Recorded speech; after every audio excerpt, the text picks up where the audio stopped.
I mean, did somebody give you a name? Like you know, people take shahada. A lot of people like Imam Siraj Wahaj. Uh-huh. Somebody came to him one day and said, "I found a name for you." I saw it. I was reading the Quran and I saw this name, right?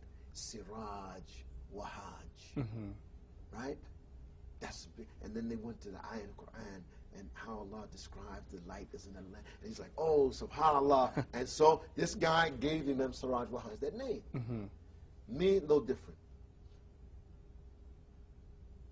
One of the things that I had been struggling with personally was being authentic. I had been for many years with some self-assessment. I had been all things to all people. I'd been the kind of person, if I was with you, I was down with what you were down. And then if I went with somebody else, then I would do what they would do. And if I went with somebody else, I never really had the kind of personality where I could really confront you and say, excuse me, it's not that I'm not going to join you in that. I don't do that. I don't go there, right? I give an example. One day I was a musician for many years. One night I was doing a concert in Manhattan Center, which as a teenager to be performing on the same stage with big artists like Tito Puente,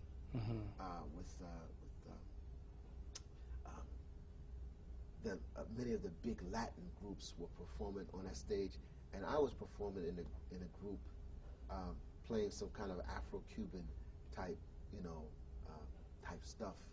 But still, we were Americans. And backstage, I guess I must have been about 16. Backstage, one of the guys who's an older guy comes to me and he says, you're one of the kind of hipper young brothers in the band, He said, and I have some cocaine. And don't tell anybody, but, I'll let you get down with me, and but just be just like me and you, And I'm there, and I'm saying, what do I say to this guy? I don't do drugs, right? But I don't want to seem like I'm not, I'm not cool. So I say, hey man, thanks a lot. I appreciate that, everything like that, but. I do like some other drugs, but it's not really my, like with the drug that I do, But I appreciate, you invited me to take the drug, right?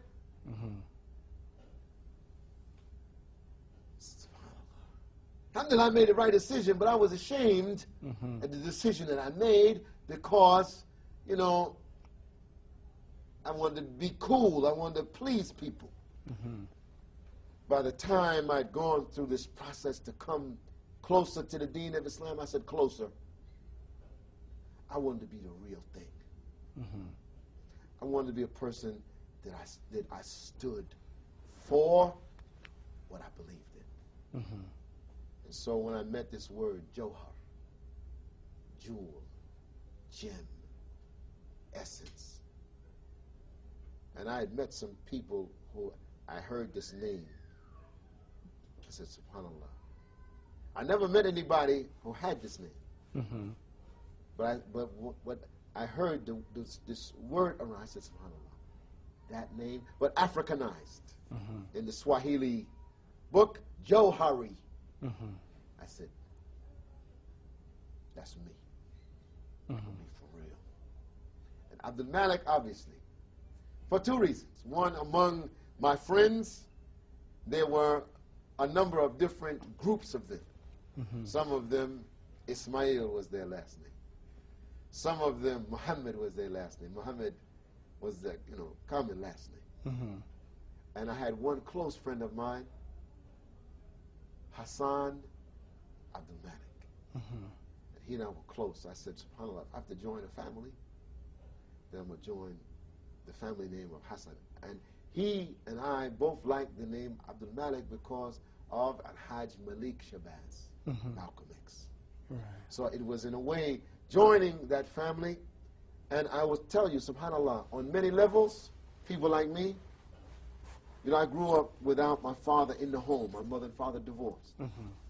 That for me, when I came of age as a young person in high school and college, Malcolm was my spiritual father. Malcolm said, anybody can get a woman, but anybody can't take care of a woman.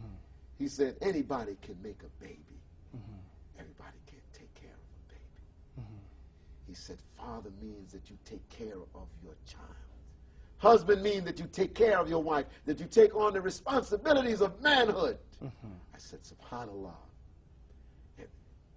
That idea of what it meant to be a man was codified best for me by Malcolm. So for many of us, when Ozzie Davis eulogized Malcolm X, he said he was our black shining prince. He was our black manhood. That he was willing to give his life for us. That subhanAllah, for me, that Malcolm X thing, subhanAllah. I had the privilege, while being the Muslim chaplain at Howard, to have Malika, one of the two twins that were in utero when Malcolm was assassinated. They were his children, but he died before they were born. And I had the privilege of one day Malika called and said, there's a person who's, I think he's stalking me, following me, and he leaves me messages saying that, you know, I could see you. And so I said, Malika, know that for what your father has done for us,